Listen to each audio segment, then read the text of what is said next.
ministère de l'Entrepreneuriat national, de l'Emploi et de la formation professionnelle a organisé, conformément aux priorités stratégiques assignées par le général d'armée Assimi Goïta, président de la transition, chef de l'État, les 19 et 20 juin 2025, conjointement avec CASA, FONGIM et l'appui technique de Spirit, la première édition du Forum national sous le thème « Rôle des ONG dans la création d'emplois durables au Mali.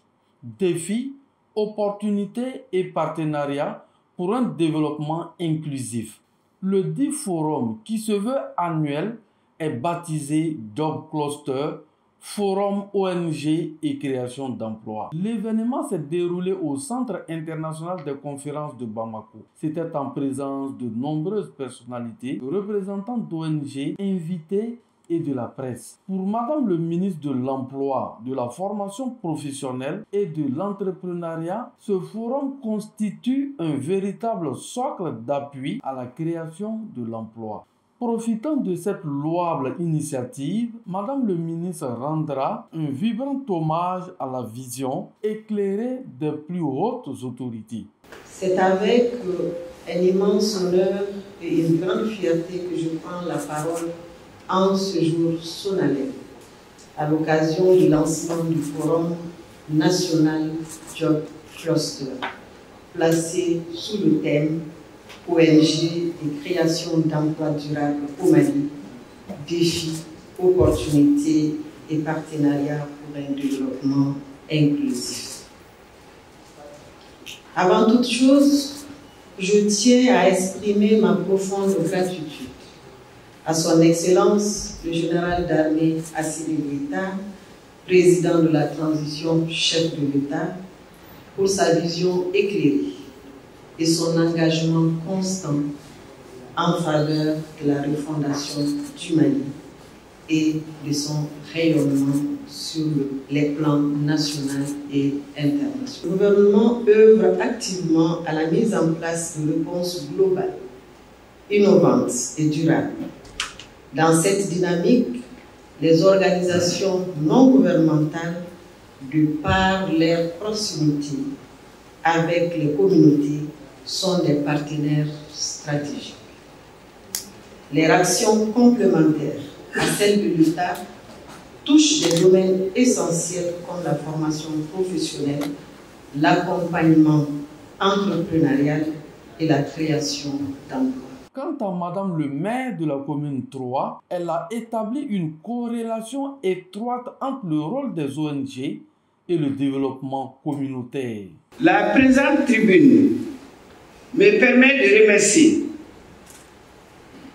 les ONG nationales et internationales pour leur assistance, leur appui conseil et leur accompagnement auprès des collectivités dont la nôtre.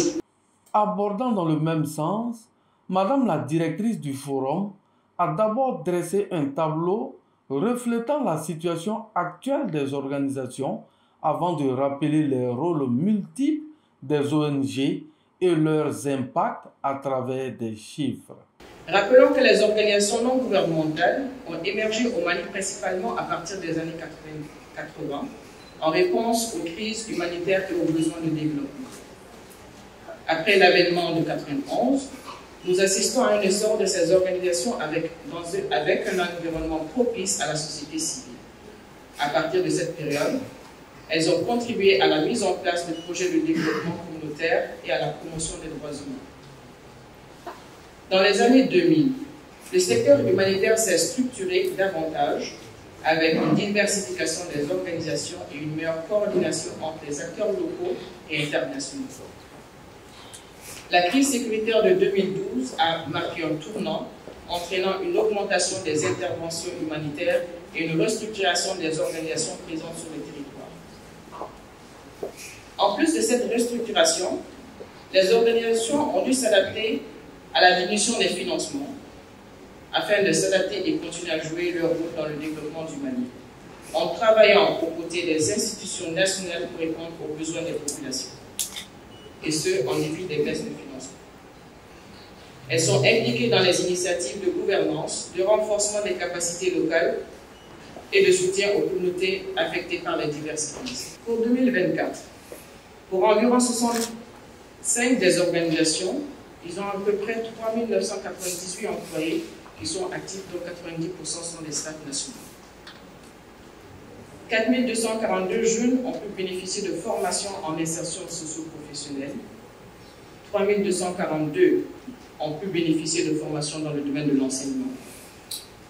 8 538 agents de santé ont été formés sur des thématiques comme la nutrition ou l'hygiène et l'assainissement. Nous avons 47 000 personnes qui ont été formées sur les techniques agricoles et 11 590 sur les techniques d'élevage. En dépit du bien fondé du rôle indéniable des ONG dans le développement économique, l'arbre ne doit pas cacher la forêt au regard des défis majeurs et multiformes auxquels les organisations restent confrontées. Malgré notre engagement, nous sommes confrontés à de nombreux défis, à de nombreux obstacles. Nous parlons de l'insécurité, l'accès limité à certaines zones, ou encore les difficultés de financement à long terme des projets d'emploi. Si nous prenons la baisse des financements et la dépendance aux financements externes, ils sont faits de façon irrégulière et insuffisante pour soutenir justement ces projets à long terme et à développer des solutions locales et pérennes. Et cette instabilité financière limite énormément nos capacités à créer des emplois durables. Le système éducatif ne prépare pas toujours les jeunes aux besoins du marché. Ainsi, les ONG ont aussi cette obligation d'investir dans les domaines de formation adaptés qui peuvent maintenant pallier à ce défi qui leur est posé. Les crises politiques et les conflits armés également perturbent les activités des organisations, notamment dans les zones rurales les plus éloignées, et l'insécurité limite l'accès de ces bénéficiaires. Il existe également un manque de synergie entre les organisations, le gouvernement et les secteurs privés. Et une meilleure collaboration permettrait de maximiser l'impact des initiatives de part et d'autre et d'assurer une meilleure insertion professionnelle des jeunes. D'où un plaidoyer de Madame la directrice pour surmonter les difficultés. Ainsi, mesdames et messieurs, pour surmonter ces défis, il est crucial de renforcer les partenariats avec les autorités, tant au niveau national qu'au niveau local, les acteurs humanitaires et de développement et le secteur privé pour garantir la durabilité de leurs actions. Cet événement aujourd'hui est l'espace idéal pour renforcer ce partenariat, de découvrir et de mieux comprendre le rôle de chaque acteur et de renforcer la collaboration. Cette première édition permettra aussi la mise en place d'une base de données centralisée répertoriant les emplois créés par les organisations, que ce soit à travers les projets humanitaires ou de développement. Ceci permettra une évaluation précise de leur impact économique, une meilleure planification, des efforts conjoints entre organisations, État, secteur privé et les partenaires techniques et financiers. L'un des passages marquants de ce forum reste les conférences débats animées au cours des premières et deuxièmes journées par les panélistes. À l'instar de celle entre le professeur Issoufou Soumaïla Moulay et M. Hassan Mohamedi sur la thématique retenue par cette première édition de ce forum. Au cours de cette joute intellectuelle, le professeur Issoufou Soumaïla Moulay a non seulement relevé les opportunités que représentent les ONG, mais les défis auxquels elles demeurent confrontées, ainsi que les limites dont ces ONG font l'objet. Les ONG participent à la création de l'emploi.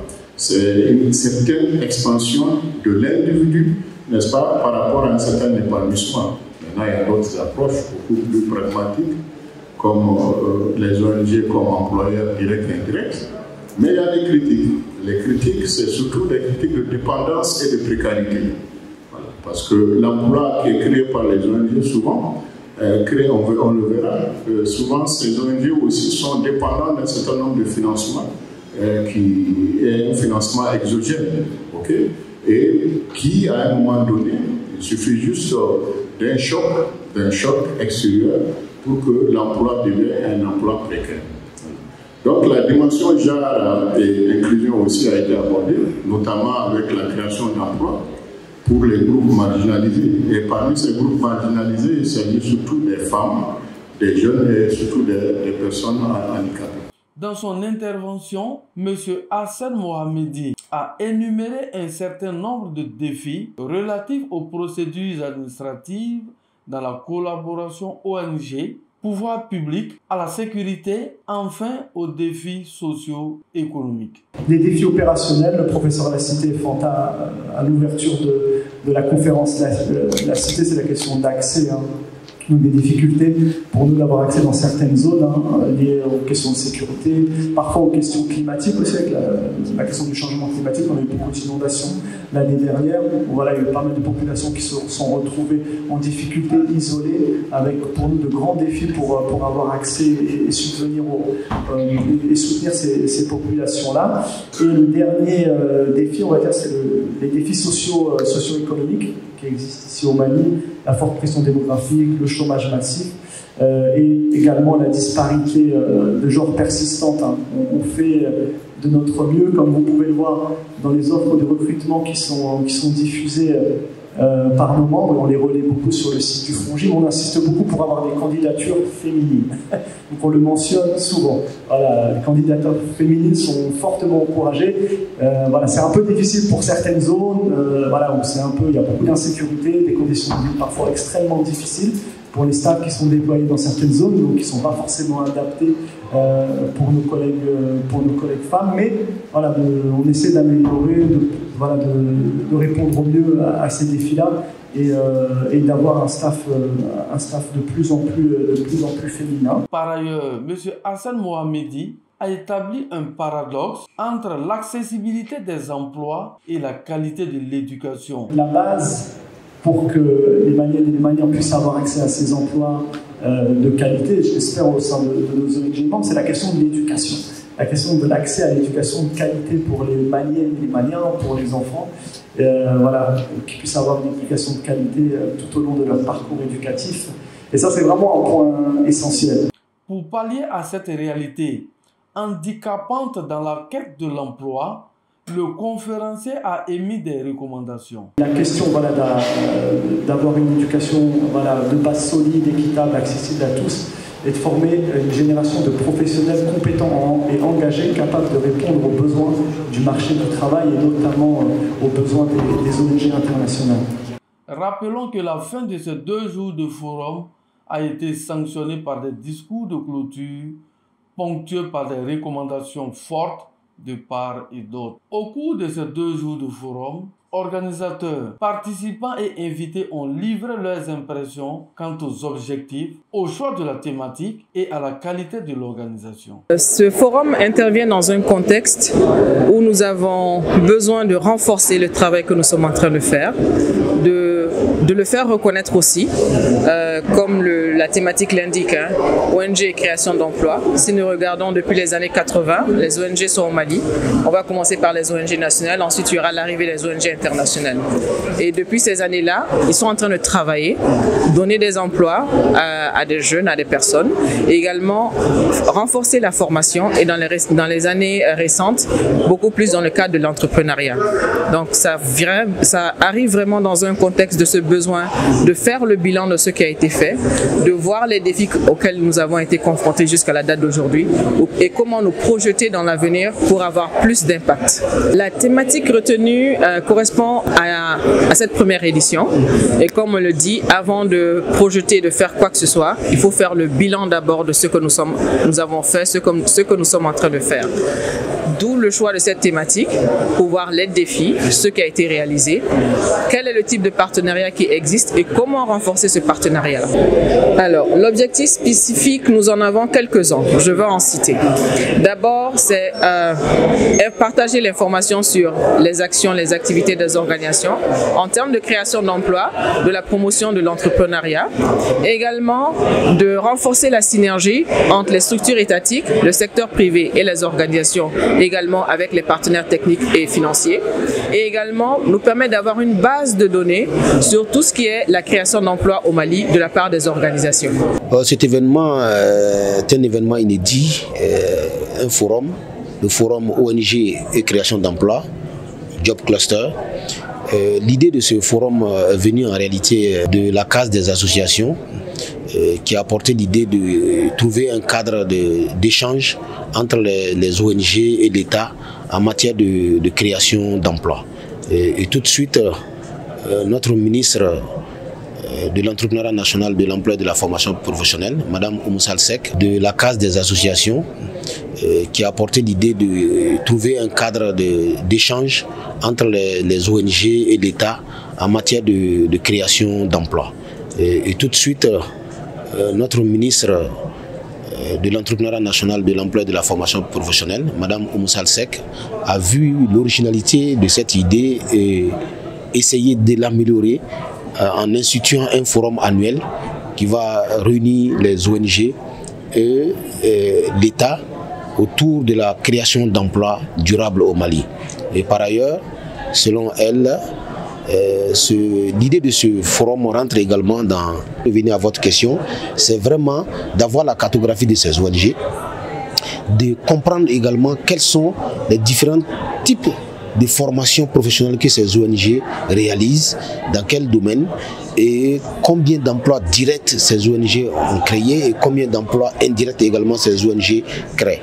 Et cela permettra bien sûr, à travers les panels qui ont été animés lors de ce forum, de recueillir des recommandations des différentes parties prenantes du marché du travail, en l'occurrence les ONG et les organismes de placement, de recueillir leurs recommandations pour pouvoir être une base de prise de décision au niveau du ministère. L'un des moments forts de cet événement a été la cérémonie de remise d'attestation aux panélistes et autres acteurs clés du forum. Disons que le franc succès enregistré par cette première édition de ce forum national ONG et création d'emplois Job Cluster inspirera assurément une deuxième édition pourvoyeuse de plus d'initiatives et d'innovation pour juguler le problème du chômage au Mali et par extension dans l'espace AES.